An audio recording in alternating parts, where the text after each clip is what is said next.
Кара Суу районуна караштуу номер 65 Муратхан Сабиров атындагы профилдик мектеп гимназия комплекси. Кыргыз тили сабагы 3-класс 2-чейрек үчүн. Бүгүнкү сабакта адаттагыдай эле кыргыз тили жана адабияты мугалими Түлөбаева Кандала Туктабаевна алып барат. Саламатсыңарбы кымбаттуу окуучулар? Маанайыңар кандай? Баарыңарга жагымдуу маанай каалап, бүгүнкү сабакты 4 сап ыр менен баштагым келип турат балдар. Мектеп деген алтын уя, мындан билим алабыз. Көп нерсени үйрөнүп биз туура жолду табабыз. Балдар, ырда айтылып тургандай эле биз билбеген көп нерсени мектептен үйрөнөт экенбиз. Анда эмесе баарыңар дептериңерди ачып, бүгүнкү числону жана теманы жазып койгула. Бүгүн 5 айынын 4-ү, күнгө жума. Бүгүнкү силер менен өтө турган темабыз кичинекей ашпозчу деп аталат. Жазып бүткөн болсоңор балдар, калемсаптарды коюп, бүгүнкү сабактын максаты менен таанышып алгыла. Бүгүнкү сабакта силер суроолуу сүйлөмдөр жөнүндөгү билимиңерди кеңейтесиңер, алардын жасалыш жолдору менен таанышууну улантасыңар. Адам өз турмушунда ар нерсени жасай билүүсү зарыл экендигин түшүнүп аласыңар. Жашына карабай, апасына жардам берип тамак жасоону үйрөнүү керек экендигин баамдайсыңар. Ал эми алган билимиңерди турмушта туура колдонууга көнүгө бересиңер.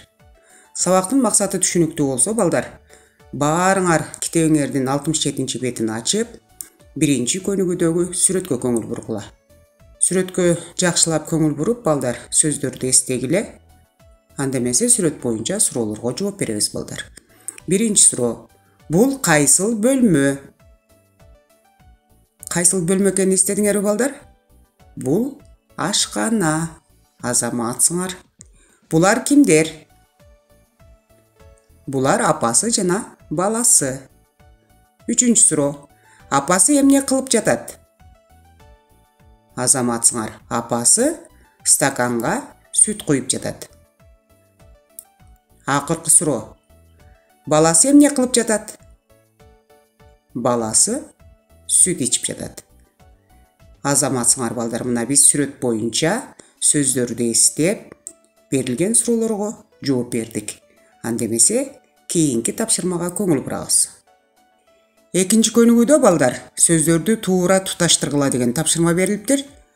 Сол жакта нан, эт, картошка, пияз, капуста, манты, сабиз, май, тооктун эти деген сөздөр берилиптир. Ал эми оң жакта арчыйбыз, туурайбыз, сыйпайбыз, түйөбүз деген сөздөр берилиптир. Мына ушул сөздөрдү бири-бири менен туура туташтырышыбыз керек балдар. Мисалы, картошка берилиптир бизге. Картошканы эмне кылабыз балдар? Картошканы арчыйбыз. Нанды эмне кылабыз? Нанды туурайбыз. Этти эмне кылабыз? Этти туурайбыз. Мына ушинтип балдар, 2-көнүгүү деп дептериңерге жазып, бул тапшырманы жазуу түрүндө аткаргыла. Анда эмесе балдар, 3-көнүгүүдөгү жаңы сөздөр менен таанышып алабыз. Азыр жаңы сөздөрдү баарыбыз биргеликте окуп, маанисин түшүнүп алабыз. Андан кийин бизге берилген текстти окуйбуз. Даярсыңарбы балдар? Окудук анда. Арчып. Чистить. Тураганды. Шинковать, резать. Эркелетет. Ласкает. Манты түйөт. Лепит манты. Бактылуу бол. Будь счастлив. Мына жаңы сөздөрдү окуп маанисин түшүнүп алдыңар балдар. Анда эмесе бизге берилген кичинекей ашпозчу деген текстти окуйбуз. Анда балдар баарыңар кунт коюп угуп тургула, мен текстти окуп берейин. Кичинекей ашпозчу. Мында бизге Султан деген бала өзүнүн иниси жөнүндө айтып берип атат. Иним апама жардам бергенди жакшы көрөт. Ал картошка арчып, сабиз туурайт. Апам аны кичинекей ашпозчу деп эркелетет. Иним баарыбызды чайга чакырат. Анын сүйгөн тамагы манты. Кичинекей колдору менен бизге жардам берет. Биз ага рахмат айтып, бактылуу бол дейбиз. Мына балдар, Султан бизге өзүнүн иниси жөнүндө айтып берип атат. Балдар, тексттин маанисин түшүндүңөрбү? Анда эмесе, текст боюнча берилген суроолорго жооп беребиз. Султандын иниси кимге жардам берет? Азаматсыңар. Султандын иниси апасына жардам берет. Ал эмне кылат? Азаматсыңар. Ал картошка арчып, сабизди туурайт. Апасы аны кантип эркелетет? Азаматсыңар. Апасы аны кичинекей ашпозчу деп эркелетет. Анын сүйгөн тамагы кайсы? Анын сүйгөн тамагы манты. Мына балдар, текст боюнча биз суроолорго жооп бердик. Мында силерге да суроо берилиптир. Сенин сүйгөн тамагың кайсы? Жана сен апаңа кандай жардам бересиң деген суроолор берилиптир балдар. Биз кичинекейибизден ашканада апаларыбызга жардам берип атып, кайсыл тамактын кандай жасалышын билип алсак, келечекте турмушта өзүбүзгө сөзсүз түрдө пайдасы тиет экен. Анда эмесе балдар, 4-күнүгүгө көңүл бургула, 4-күнүгүдө каталарын тапкыла, туура жообун жазгыла деген тапшырма берилиптир. Бул тапшырманы биз жазуу түрүндө аткарат экенбиз. Анда окуйбуз. Мен пиязды сыйпадым. Туурабы, балдар? Жок, мен пиязды арчыдым десек туура болот экен, балдар? Кийинки сүйлөм. Атам тортту арчыды. Тортту арчыйбызбы, балдар? Жок, атам тортту кести десек туура болот экен. Кийинки сүйлөм. Эжем мантыны туурады. Мантыны эмне кылабыз, балдар? Туурайбызбы?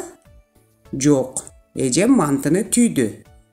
Мантыны түйөт экенбиз, балдар. Мына ушинтип 4-күнүгүнү дагы жазуу түрүндө аягына чейин аткаргыла, балдар. Анда эмесе балдар, жогорудагы ырды мен окуйм. Силер жакшылап маанисин түшүнүп көңүл буруп тургула.